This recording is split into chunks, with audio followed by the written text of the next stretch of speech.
Assalamualaikum warahmatullahi wabarakatuh. Saudaraku yang rahmati Allah SWT. A'udzubillahi minasyaitonirrajim. Bismillahirrahmanirrahim. Faqultu astaghfiru rabbakum innahu kana ghaffara. Yursilis samaa'a 'alaikum midrara wa yumdidkum bi amwali wa banina wa yaj'al lakum jannati wa yaj'al lakum anhara. Shadaqallahul azim. Saudaraku yang dirahmati Allah SWT. Alhamdulillah kita bersyukur selalu kehadirat Allah SWT atas segala karunia-Nya, kekuatan yang diberikan kepada kita dalam melaksanakan ibadah saum ini dengan sebaik-baiknya. Mudah-mudahan Allah terima ibadah saum kita, doa-doa kita, karena syahrul Ramadan disebut juga syahrul doa, ya, bulan doa. Ya. Oleh karena itu, mari saudara-saudaraku yang dirahmati Allah SWT, banyak-banyak berdoa kepada Allah SWT, segala macam doa yang kita inginkan. Satu hal yang tidak kalah pentingnya adalah kita dianjurkan untuk selalu beristighfar kepada Allah SWT. Memperbanyak istighfar karena fadilah dari istighfar yang luar biasa. Saya teringat cerita dari 3 orang yang mendatangi Imam Hasan Al-Basri. Yang pertama dapat giliran masuk, mengeluhkan kepada Imam Hasan Al-Basri. Ya Imam, saya ini sudah berkeluarga beberapa tahun, tapi sampai sekarang belum dikaruniai anak oleh Allah SWT. Mohon nasihatnya Ustaz. Disampaikan oleh Imam Hasan Al-Basri, perbanyaklah istighfar. Masya Allah. Hanya itu, iya, perbanyak istighfar. Keluarlah dia, masuklah orang yang kedua, punya keluhan juga, tapi jenisnya lain. Ya Imam, saya sudah berusaha mencari pekerjaan, tapi sampai dengan sekarang belum mendapatkan hasil.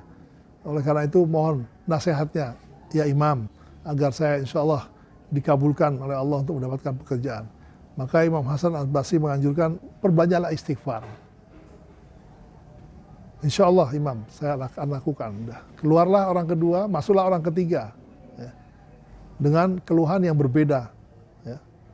Ya Imam, saya sudah mengupayakan lahan saya, kalau bahasa kita tuh pertanian saya, tapi selalu tidak ada hasil. Ya, istilah kita tuh kena wereng lah ya, tidak berbuah gitu. Singkat cerita, Imam Hasan Al-Basri mengatakan, perbanyaklah istighfar. Insya Allah ya Imam, keluarlah dia, di luar bertiga berembuk. Apa kamu dapat nasihat dengan keluhan kamu? Disuruh istighfar. Loh kok sama sama saya? Yang lain, loh kok sama? Loh, kita permasalahannya kan berbeda-beda, tapi kok disuruh istighfar? Satu saja nasihatnya istighfar. Ada apa? Ayo kita masuk. Masuk lagi semuanya. Bertiga ke Imam Hasan Al-Basri. Ya Imam, kita kan punya permasalahan yang berbeda ya Imam. Kami ingin tahu kenapa Anda memberikan kami nasihat hanya beristighfar saja kepada Allah SWT. Dibacakanlah oleh Imam Hasan Al-Basri surat Nuh. Ya. Faqultu astaghfiru rabbakum innahu kana ghaffara. Maka aku katakan, memohon ampunlah kamu kepada Rabbmu, sesungguhnya dia maha pengampun. Ini fakultu itu Rasulullah SAW. Jadi Rasul mengatakan kepada para sahabatnya, beristighfarlah kepada Allah, sesungguhnya dia Allah maha pengampun. Kemudian di ayat yang berikutnya, yursilis samaa'a 'alaikum midrara. Niscaya dia akan menurunkan hujan yang lebat dari langit. Di ayat yang berikutnya, wa yumdidkum bi amwali wa banina wa yaj'al lakum jannati wa yaj'al lakum anhara. Maka dia akan memperbanyak bagimu harta dan anak, dan dia akan mengadakan bagi kamu kebun-kebun dan mengadakan bagi kamu di dalamnya air-air, yaitu sungai-sungai. Nah, disinilah sahabatku, saudaraku yang dirahmati Allah SWT yang mulia, apa yang disampaikan oleh Imam Hasan Al-Basri, kalimat istighfar yang bisa insya Allah dengan izin Allah SWT menyelesaikan banyak masalah. Yang tadi sudah nikah lama belum punya anak, yang mencari pekerjaan tidak dapat, kemudian yang mengusahakan sawah tidak membawa hasil. Doanya atau nasihatnya hanya dengan istighfar. Maka dari itu mari kita perbanyak istighfar kita, khususnya di bulan suci Ramadan, karena istighfar mempunyai khasiat yang luar biasa. Dan kita tahu bahwa Rasulullah SAW beristighfar dalam satu keterangan hadis 70 kali per hari. Keterangan yang lain 100 kali. Berapa kali kita beristighfar setiap hari? Mari kita renungi bersama apa-apa yang sudah kita lakukan, khususnya di bulan suci Ramadan ini, bahwa ada anjuran di balik itu semua adalah untuk banyak-banyak beristighfar kepada Allah SWT. Astaghfirullahaladzim wa atubu ilaik. Astaghfirullahaladzim wa atubu ilaik. Astaghfirullahaladzim wa atubu ilaik. Ringan sebetulnya. Dalam keadaan longgar, kita di mana yang ibu-ibu atau kita semua bapak-bapak juga bisa masak, sedang masak di dapur sambil beristighfar, ya sedang berjalan, ya beristighfar. Kalau sedang mengendarai mobil ya beristighfar, cuma tetap perlu konsentrasi ya dalam mengendarai mobil. Artinya ini ucapan-ucapan yang ringan, atau yang sudah melakukan istighfar, mari kita tingkatkan kualitas istighfar kita. Sehingga dengan kita meningkatkan kualitas istighfar kita, kita jauhi dosa-dosa, kesalahan-kesalahan kita. Baik kesalahan dari sesama kita yang sifatnya horizontal, ya, atau kesalahan kita terhadap Allah SWT yang setiap saat kita bisa menemui Allah, ya, dengan sholat, dengan zikir, memohon ampun kepada Allah SWT. Tapi dengan sesama kita, untuk minta maaf kita harus bertemu. Oleh karena itu maka marilah kita berhati-hati ketika kita berbicara dengan saudara kita jaga pembicaraan kita, jangan sampai melukainya. Ketika kita bersikap, jangan sampai menyinggungnya, dan seterusnya. Ini adalah tanda-tanda yang baik, ya, di antara hubungan di antara kita.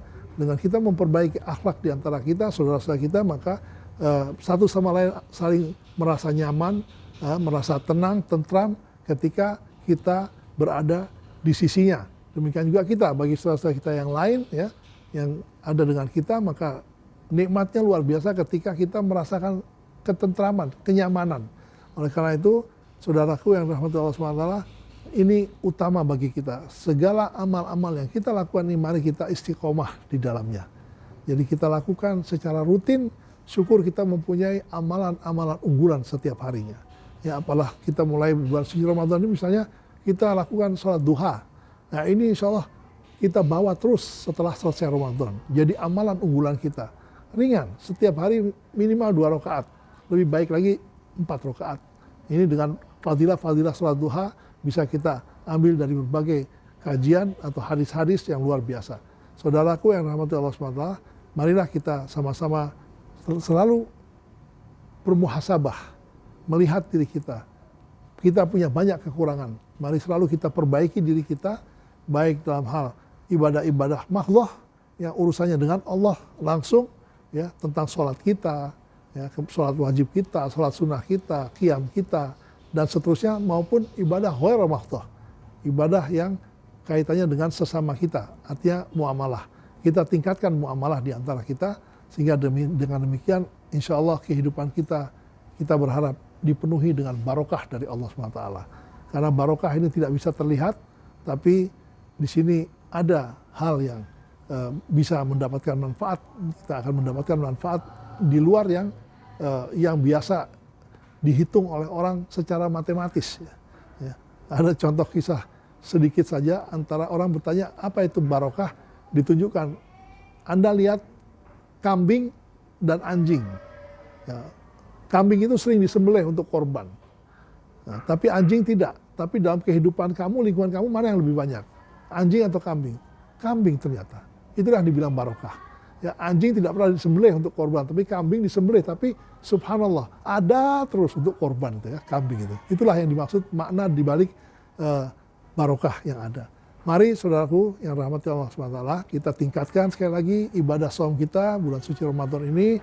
Kita tingkatkan amal-amal baik kita, amal khair kita berbagi kepada yang lain, kita ringankan beban saudara kita yang lain, sehingga Allah nanti ringankan beban kita, dan kita tetap giat melakukan amal ini dengan semangat dan istiqomah. Semoga doa-doa kita diijabah oleh Allah SWT. Jangan lupa yang masih punya orang tua, selalu hubungi orang tua, datangi orang tua, khususnya ibu, ya, dan ayah. Minta doa kepada mereka dan kita doakan mereka, dan yang sudah tiada kita doakan supaya mereka ditempatkan di jannahnya di sisi Allah SWT, dan kita dikumpulkan kelak bersamanya, dan kita dimatikan dalam keadaan husnul khatimah. Jazakumullahu khairan, wallahu muwaffiq ila aqwamit thoriq, fastabiqul khairat, wassalamualaikum warahmatullahi wabarakatuh.